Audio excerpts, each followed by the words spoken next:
Hey everybody, how's it going? So, towing. If you're towing a lot of different things and you don't have an adjustable hitch, either up or down, or maybe you don't have one that has multiple balls on it, it can get really frustrating because you're having to switch out your hitches all the time. Well, this one here, this was just gifted to me so I could share it with you, show you how this thing works. This is from Metoware, and this is an adjustable aluminum trailer hitch. So let's get into this thing and see what we have there, and then we're going to try it on. So first things first, let's pop this puppy open.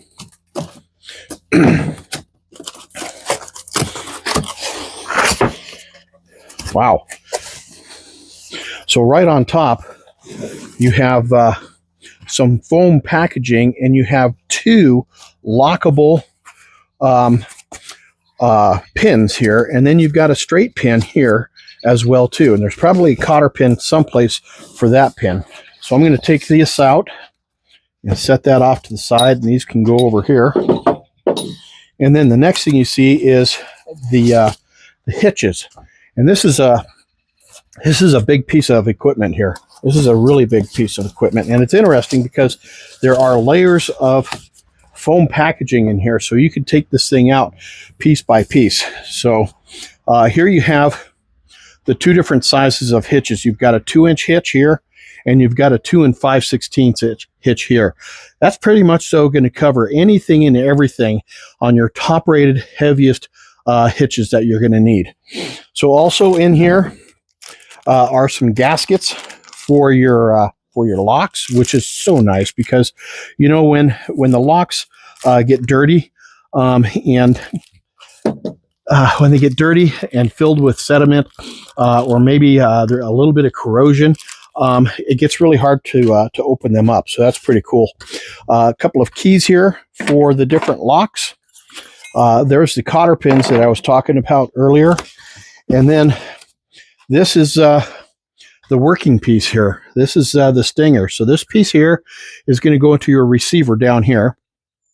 And then the balls are going to be slid up and down here to the specific height of whatever trailer it is that you're towing, so that your trailer is level once it's attached to your truck. Now, your truck is probably going to have a little bit of squat, and so you want to make sure that after it is attached and you get the squat, that your trailer is as level as possible.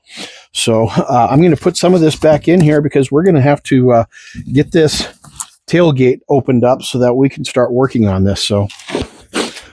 So right now I have a 2.5-inch receiver with a 2-inch sleeve in here, reducer sleeve in here. So I'm going to pull the pin that's in it out, and we'll take the stinger here, and we're going to slide the stinger in. So it's a 2-inch stinger. So I'm going to keep that 2-inch sleeve in there, and I'm going to use the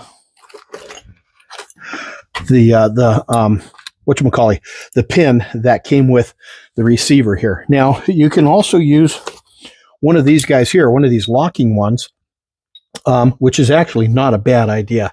And one thing you want to keep in mind, so most roads in North America have got a mild cant to them. In other words, they're just ever so slightly tilted so that the water runs off towards the outside of the road. And so when you put these hitches on, you want to put the hitches on so that the cotter pin is on the downhill side of that slope. So if for some reason that cotter pin slides out, this pin doesn't fall out on the other side. So the head of the pin, the permanent part of the pin, should always be going on the driver's side. So I'm just going to use this temporary one here, and let's get this lined up. There we go. Let's come up from the bottom here. All right. So that is secure. Now, if you want, you can take because these things can be rather noisy when you're going down the road without a trailer attached to it. Now, it's a heavy ball that's on here, so it shouldn't be doing much bouncing. But in case it does, you can put a wedge in here. You can buy plastic wedges or filler sleeves that go in here that take up that slack. So now we're going to put this on. And so I'm going to put it with a 2 5/16 ball up. We're going to open up these guys here. Now, I don't know if these keys are for both of these or if one key is for one and one is for the other. So let's find out.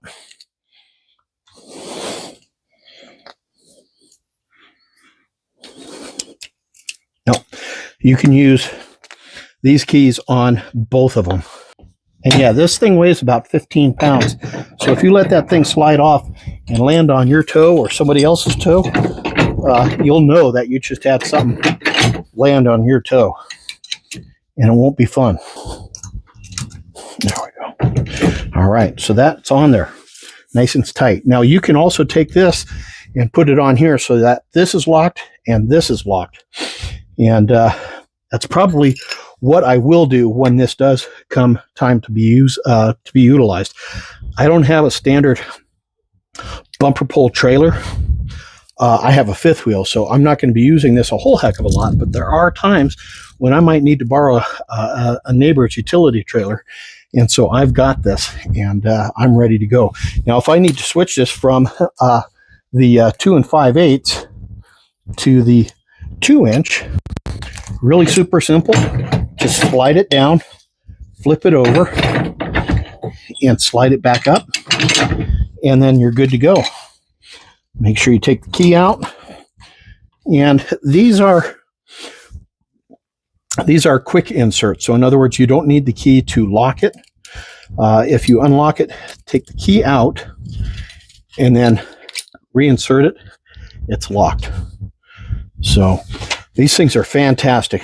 They give you the ability to be more flexible in what you can tow. And I like these things. There you have it, guys. Have yourselves a fantastic day. Don't forget to keep one set of keys in your rig and another set of keys someplace else where you know where they're at in case you lose one set. Have a great day, everybody. We'll catch you later. Cheers, y'all.